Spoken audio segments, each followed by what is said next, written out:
DPS senior secondary school Ajmer corona से जूझते इस संकट की घड़ी में डीपीएस अजमेर पेरेंट्स के हित में दे रहा है एडमिशन पर आकर्षक छूट, साथ ही स्कॉलरशिप और मंथली फीस पर 20% की छूट। इसके साथ ही बस व अन्य किसी प्रकार का शुल्क अब नहीं लिया जाएगा।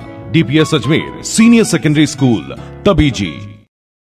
देश के साथ ही राजस्थान में भी लगातार कोरोना वायरस के मामले बढ़ रहे हैं। बावजूद इसके एनएसयूआई संगठन द्वारा कोरोना वायरस के बनाए नियमों की धज्जियां उड़ाई जा रही है। एनएसयूआई पदाधिकारियों द्वारा आज सोशल डिस्टेंसिंग सहित मास्क नहीं लगाने और कोरोना गाइडलाइन की धज्जियां उड़ाते हुए कोरोना काल में यूजीसी विद्यार्थियों को प्रमोट करने की मांग की गई। इस दौरान एनएसयूआई के प्रदेश प्रभारी गुरजोत सिंह संधू, प्रदेश अध्यक्ष अभिमन्यु सिंह पूनिया के नेतृत्व में तमाम कार्यकर्ता एमडीएस यूनिवर्सिटी पर इकट्ठा हुए, जहां पर केंद्र सरकार के खिलाफ विरोध प्रदर्शन करते हुए यूनिवर्सिटी प्रशासन को राज्यपाल के नाम ज्ञापन सौंपा गया। ज्ञापन में कहा गया कि कोरोना वायरस महामारी का प्रकोप देश भर में है। ऐसे में विद्यार्थी परीक्षा देने पहुंचेंगे तो हो सकता है कि वह भी संक्रमित हो जाएं। ऐसे में सभी को पिछले साल की तुलना में कुछ प्रतिशत अधिक अंक देकर प्रमोट किया जाना चाहिए। साथ ही विद्यार्थियों के कमरे का किराया भी माफ किया जाना चाहिए। इन सभी मांगों को लेकर तमाम विद्यार्थियों ने आज सोशल डिस्टेंसिंग के साथ ही कोरोना गाइडलाइन की पालना की धज्जियां उड़ाते हुए विरोध प्रदर्शन किया और ज्ञापन सौंपा। कोरोना की महामारी के कारण हमारा देश विश्व भर में तीसरे नंबर पर पहुंच चुका है और करीब 7 लाख से ज़्यादा हमारे देश में केस आ चुके हैं अभी तक कोरोना पॉजिटिव के। और डेली कल की अगर बात करें, कल के आंकड़े की बात करें, 27,000 पेशेंट कल के दिन में क्रॉस करा है। और इस स्थिति में अगर सरकार ने ये निर्णय लिया, अभी फाइनल ईयर वर्ग के छात्रों के एग्ज़ाम करवाने की बात रखी है, एक बहुत ही शर्मनाक डिसीज़न उनके द्वारा लिया गया है। ये मैं समझता हूँ डिसीज़न सरकार के द्वारा लिया नहीं गया।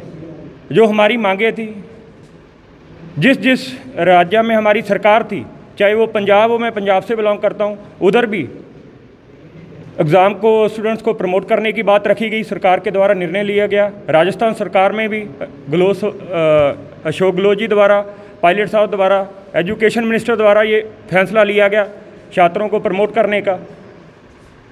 लेकिन कहीं ना कहीं आरएसएस और अपना एबीवीपी के दबाव के नीचे आकर यूजीसी के ऊपर प्रेशर डाला गया, एग्ज़ाम करवाने की बात रखी गई।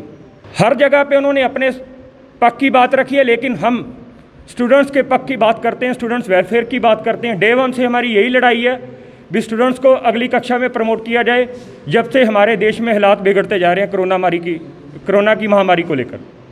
आज की स्थिति ये है भी देश में हालात बहुत ज़्यादा ख़राब हैं, थोड़े नहीं बहुत ज़्यादा ख़राब है। और हमारे देश को, हिंदुस्तान को यंगिस्तान भी बोला जाता है, क्योंकि 50% इधर जो अपने यंगस्टर की वोट है। और अगर हम अपने नौजवान साथियों को, छात्र वर्ग को इस मुसीबत में धकेल देंगे, एक बड़ी मुसीबत, बहुत बड़ी मुसीबत आने वाले समय में हमारे देश पर आ सकती है। एक बहुत बड़ा नुकसान हो सकता है। जो भी हमें करना पड़े, हम सड़कों पर भी आएंगे। हमारी लड़ाई तब तक चलेगी जब तक जो डिसीज़न यूजीसी की गाइडलाइन के थ्रू लिया गया वो उस चीज़ को विड्रॉ नहीं करती, उस डिसीज़न को रद्द नहीं करती। और इसके साथ साथ मैं सरकार से ये भी मांग करता हूँ, बिस इकोनॉमिकली क्राइसिस बहुत बड़े स्तर पर हमारे देश में आ चुका है। छात्र वर्ग का एक बहुत बड़ा नुकसान हो चुका है। लास्ट सेमेस्टर की उनकी फ़ीस, 6 मंथ की फ़ीस उनकी माफ़ की जाए टोटली, और उनका रूम रेंट, जो उनका रूम का किराया, वो भी बिल्कुल माफ़ किया जाए, ताकि जो एक छात्र को भी लगे एक बड़ी राहत सरकार के द्वारा उनको दी गई है, एक बड़ी सहूलत उनको सरकार के द्वारा दी गई है। और मोदी सरकार से, केंद्र सरकार से, यूजी से हम यही दोबारा अपील करते हैं, हमारी मांग को स्वीकार कर हर छात्र को अगली कक्षा में प्रमोट किया जाए। लास्ट उनके 5 सेमेस्टर की परफॉर्मेंस चेक करते हुए, उनकी इंटरनल असेसमेंट चेक करते हुए प्लस 10% एक्स्ट्रा ऐड करके उनको अगली क्लास में प्रमोट किया जाए। एनएसयूआई ने ये मांग की थी कि पिछले सेमेस्टर के अंकों के आधार पर, पिछले ईयर के अंकों के आधार पर उसको अंतिम वर्ष में 5% ज़्यादा अंक देकर उसको पास किया जाए। तो इस मांग को लेकर जो छात्र की जायज़ मांग थी, उसके साथ छात्र विरोधी गाइडलाइन केंद्र सरकार ने निकाली है, उसके खिलाफ हमारा अभियान लगातार जारी है।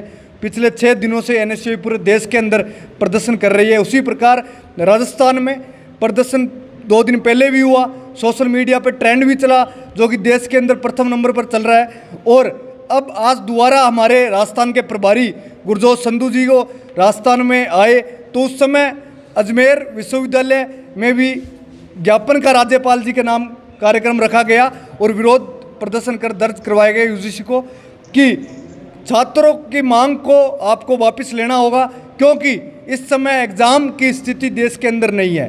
देश कोरोना के नंबर 3 स्थान पर है और आने वाले समय में प्रथम की कगार पर है। राजस्थान के अंदर 700 केस आ रहे हैं, देश के अंदर रोज़ हज़ारों की संख्या में केस आ रहे हैं, सैकड़ों की संख्या में मौतें हो रही है। तो इसका जिम्मेदार कौन होगा? छात्रों का। केंद्र सरकार क्या छात्रों की जिम्मेदारी लेती है उनकी सुरक्षा और स्वास्थ्य की? तो उसके विरोध में एनएसयूआई का लगातार विरोध जारी रहेगा तब तक यूजीसी ये फैसला वापस नहीं लेती, केंद्र सरकार ये फैसला वापस नहीं लेती। एनएसयूआई का साथी इसकी लड़ाई छात्र हित में लड़ाई लड़ता रहेगा। देखो, निश्चित रूप से इसलिए हमें खेद भी है कि सोशल डिस्टेंस का पालन संख्या ज़्यादा होने के कारण नहीं हो पा रहा। इतनी बड़ी संख्या में हमने नहीं बोला था कि आज ज्ञापन देने का कार्यक्रम था, प्रभारी जी आए थे तो तमाम जिले के कार्यकर्ता यहाँ पर उनसे मुलाकात करने के लिए आए और सोशल डिस्टेंसिंग का पालन नहीं हो पाया। इसका हम खेद व्यक्त करते हैं।